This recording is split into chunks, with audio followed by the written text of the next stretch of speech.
వేదికమైన ఉన్న పెద్దలందరికీ అదేవిధంగా ఈ కార్యక్రమానికి విచ్చేసిన ప్రతినిధులందరికీ పేరు పేరున నా హృదయపూర్వక నమస్కారాలు. ఈరోజు బాలయ్యబాబు గారి అల్లుడుగానో లేదంటే ఆంధ్ర రాష్ట్ర మంత్రిగానో ఏ పాత్ర ఈరోజు నేను వహించాలో నాకు అర్థం అవని పరిస్థితి. వాస్తవంగా చూస్తే ఒక చరిత్ర రాయాలన్నా అది మళ్ళీ తిరిగి రాయాలన్నా అది కేవలం ఒక బాలయ్యబాబు గారితోనే సాధ్యం. మీ అందరికైనా బాలయ్యబాబు నా ఒక్కడికే ముద్దల మావయ్య. 50 సంవత్సరాలు సినిమా రంగంలో అదేవిధంగా రాజకీయాల్లో కూడా ఒక ప్రత్యేక స్థానం సాధించుకున్న వ్యక్తి బాలయ్యబాబు గారు. ఒకసారి చూస్తే ఒక మాస్ మహారాజా అన్న పదాన్ని తిరిగి రాసిన వ్యక్తి మన బాలయ్యబాబు గారు. హీరోస్ అందరికీ ఫ్యాన్స్ ఉంటారు, కానీ మన మాస్ మహారాజాకి మటుకు డైహార్డ్ ఫ్యాన్స్ అనేవారు ఉంటారు. ఆయన ఒక్కసారి ఆయన చరిత్ర చూస్తే 1974లో తాతమ్మ కళ సినిమాలో ఆయన టాలీవుడ్కి వచ్చి ఇప్పుడు ఏకంగా అఖండ 2 వరకు కూడా ఒక ప్రత్యేక స్థానం ఆయన సాధించుకున్నారు. అందరికీ వయసు పెరుగుతుంది, కానీ బాలయ్యబాబు గారు మటుకు ఎప్పుడు ఒక యంగ్స్టర్గానే ఉంటారు. ఆయన సీక్రెట్ ఏంటి ఇప్పుడు కూడా నేను తెలుసుకోలేకపోతున్నా. ఆయనకున్నంత ఎనర్జీ మా తరంలో ఎవరికీ లేదు.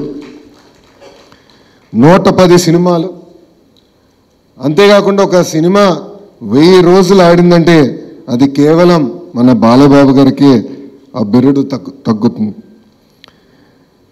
ఒకే జానర్ కాదు, మైథాలజీ కానీ, ఫోక్లోర్ కానివ్వండి, హిస్టారికల్ కానివ్వండి, devotional, socio fantasy, biopic, science fiction, ఏ పాత్ర వహించినా కూడా మన బాలయ్యబాబు గారు దానికి జస్టిస్ చేస్తాం జరిగింది.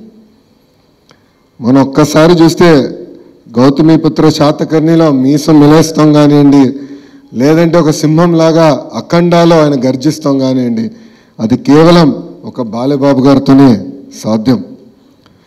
నా పాదయాత్రలో ఆయన డైలాగులు నేను చాలా వాడా. ఆ రోజు ఎందుకు వాడానంటే అక్కడ బాలయ్యబాబు గారు లేరు కనుక. కానీ ఈరోజు ఆయన ముందల ఆ డైలాగులు మళ్ళీ నేను వాడే పరిస్థితి ఉండదు. బాలయ్యబాబు గారు ఏంటంటే ఒక ప్రొడ్యూసర్ కానివ్వండి, ఒక డైరెక్టర్కి ఒక డ్రీమ్ యాక్టర్. ఆయన ఎప్పుడూ ఇండస్ట్రీ గురించే ఆలోచించే వ్యక్తి. కోవిడ్ వచ్చినప్పుడు కూడా ఏకంగా సినిమా రంగమే ఒక సంక్షోభంలో ఉంటే ఆయన స్టార్ట్ చేసిన సినిమా ఎన్ని ఇబ్బందులున్నా పూర్తి చేస్తాం కూడా ఆనాడు జరిగింది. అంతేకాకుండా ఇప్పుడు ఓటీటీ ఈరా కూడా చూస్తున్నాం. నాకు బ్రహ్మిణి చెప్పింది ఒక టాక్ షో చేయాలనుకుంటున్నారు. నేను అప్పుడు అనుకున్నా ఇది సాధ్యమా? మాస్ మహారాజా ఒక టాక్ షో చేయగలుగుతారా? అది సాధ్యమా అని అనుకున్నా. కానీ మనందరం చూసాం ఆ అన్స్టాపబుల్ టాక్ షో ఏకంగా ఆ ఓటీటీ ప్లాట్ఫామ్లో నంబర్ 1 స్థానం కూడా సాధిస్తాం జరిగింది. బాలయ్యబాబు గారు ఒక బోలా శంకరుడు. మనసులో ఏమున్నా ముఖమైన సూటిగా చెప్పే వ్యక్తి, ఎప్పుడేమీ దాచుకోరు. అందుకే సినిమా ఇండస్ట్రీ మొత్తం ఆయనతో నిలబడుతుంది. బాలయ్యబాబు గారు జర్నీ చూస్తే ఒక స్ట్రైట్ లైన్ కాదు, అప్స్ ఉన్నాయి, డౌన్స్ ఉన్నాయి. కానీ ఆయన డౌన్ని ఎప్పుడు అప్ ఎట్లయితే ప్రవర్తిస్తారో అట్టనే తీసుకున్న వ్యక్తి మన బాలయ్య. 50 సంవత్సరాలు చాలా కష్టపడ్డారు. కొన్ని సంవత్సరాలు అయితే ఏకంగా 5 సినిమాల్లో కూడా యాక్ట్ చేసిన వ్యక్తి మన బాలయ్య. సో చరిత్ర రాయాలన్నా తిరిగి రాయాలన్నా కేవలం మన బాలయ్యబాబు గారితోనే సాధ్యం. అంతేకాకుండా ఆయనలో ఉన్న హ్యూమనిజం కూడా నేను చెప్పాల్సిన అవసరం ఉంది. బసవతారకం క్యాన్సర్ ఇన్స్టిట్యూట్ ద్వారా అనేక సేవలు అందించడంతో పాటు ప్రజలు ఎప్పుడు ఇబ్బంది ఉన్నా వాళ్ళకి అండగా నిలబడిన వ్యక్తి మన బాలయ్య. గతంలో వరదలు వచ్చిన సమయంలో అటు తెలంగాణ కానివ్వండి, ఆంధ్ర రాష్ట్రానికి 5 లక్షల రూపాయలు సీఎం సహాయ నిధికి ఆర్థిక సహాయం చేస్తాం కానివ్వండి, కోవిడ్ సమయంలో కూడా ఆనాడు 25 లక్షల రూపాయలు ఆయన అందిస్తాం కూడా ఆయనలో ఉన్న హ్యూమనిజం బయట పెడుతుంది.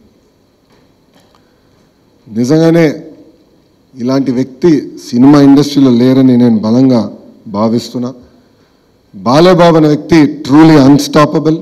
అందుకే ఈరోజు world book of records UK ఏకంగా 50 సంవత్సరాలు ఒక లీడ్ యాక్టర్గా యాక్ట్ చేసిన ఏకైక మన బాలయ్యకి అవార్డు ఇస్తాం. ఒక తెలుగు జాతికి, తెలుగు ఇండస్ట్రీకి గర్వకారణమని ఈ సభాముఖంగా మీ అందరు తెలుపుకుంటూ, నాకు ఇంత అద్భుతమైన అవకాశం ఇచ్చిన ఆర్గనైజర్స్కి, నా ఒక్కడికే ముద్దల మావయ్యగా ఉన్న బాలయ్యబాబు గారికి నా హృదయ